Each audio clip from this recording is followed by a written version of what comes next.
പെൺകുട്ടികൾ പറഞ്ഞ മറ്റൊരു കാര്യം, ATM വഴി ഓരോ ദിവസവും പണമെടുത്ത് ദിയയ്ക്ക് കൊടുക്കുകയായിരുന്നു. ഞങ്ങളുടെ അക്കൗണ്ടിലേക്ക് പണം ട്രാൻസ്ഫർ ചെയ്യാൻ, അതായത് ദിയ ഒരു ടാക്സ് വെട്ടിപ്പുകാരിയാണ് എന്ന രീതിയും ഒരു പ്രതീതി ഉണ്ടാക്കാൻ പോലും ഈ പെൺകുട്ടികൾ ശ്രമിച്ചിരുന്നു. ATM വഴി ഇവർ കാശ് എന്തെങ്കിലും വിത്ഡ്രോ ചെയ്തിട്ടുണ്ടോ? പോലീസിന്റെ അന്വേഷണത്തിൽ ബോധ്യപ്പെടുന്നത് എന്താണ്? രണ്ട് കാര്യങ്ങളാണ്. ഒന്ന്, ATM വഴി പണം പിൻവലിച്ച് ദിയയ്ക്ക് കൊടുത്തു എന്ന് ജീവനക്കാരുകൾ പറയുന്നത് കളവാണ് എന്നാണ് പോലീസ് ബാങ്ക് സ്റ്റേറ്റ്മെന്റ് നോക്കുമ്പോൾ മനസ്സിലാക്കുന്നത്. കാരണം ATM വഴി വലിയ തുക പല ദിവസങ്ങളായി വിഡ്രോ ചെയ്തതിന്റെ രേഖകളൊന്നും ബാങ്ക് സ്റ്റേറ്റ്മെന്റിൽ കാണുന്നില്ല. സ്വാഭാവികമായും ATM വഴി പണം കൊടുക്കണമെങ്കിൽ അത് കുറച്ചധികം പണമായിരിക്കും. അത് നിരന്തരം വിഡ്രോ ചെയ്യണം. അത് വിഡ്രോ ചെയ്യുമ്പോൾ സ്വാഭാവികമായും അത് ബാങ്ക് സ്റ്റേറ്റ്മെന്റിൽ കാണും.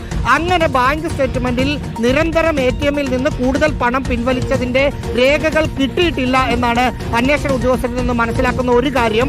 മറ്റൊന്ന്, ബലമായി ഇവരെ പിടിച്ചുകൊണ്ടുപോയി എന്ന പരാതി അവർ നൽകിയപ്പോൾ അത് പരിശോധിക്കാൻ പോലീസ് ഇന്നലെ CCTV ദൃശ്യങ്ങൾ ശേഖരിച്ചിരുന്നു. പക്ഷേ ആ CCTV ദൃശ്യങ്ങളിൽ ദിയയോ അല്ലെങ്കിൽ അഹാനയോ കൃഷ്ണകുമാറോ ഇവരെ ബലമായി പിടിച്ചുകൊണ്ട് പോകുന്നതല്ല അതിനകത്ത് കാണുന്നത്. ഈ പെൺകുട്ടികൾ അവർക്കൊപ്പം വാഹനത്തിൽ സ്വമേധയാ കയറുന്ന